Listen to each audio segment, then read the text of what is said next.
Est-ce que ce cours est vrai? Alors, désolé de vous dire, mais non. Ce cours est une création, un découpage conscient de l'infini des possibles via une certaine structuration, une certaine logique. C'est-à-dire que c'est comme si je vous présentais, je sais pas moi, la science matérialiste, c'est un violoncelle, le monothéisme, c'est un orgue, et moi, je vous présente le piano, quoi. Ok?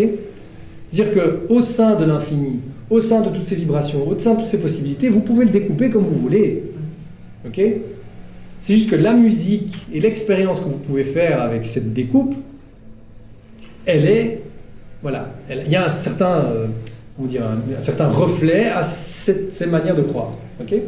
Donc moi, je vous présente un instrument de musique, si vous voulez, et donc à vous de voir si l'instrument de musique que je vous présente, il vous donne envie d'y jouer ou pas.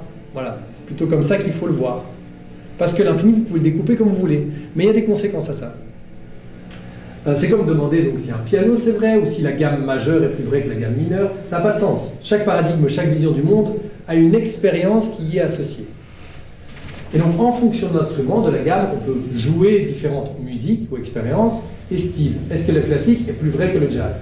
Donc là encore une fois, on en revient à l'expérience de l'état d'être. C'est-à-dire que moi, face à des événements comme le coronavirus, comme l'élection de Trump, comme le changement climatique, il y a un certain état d'être que j'ai.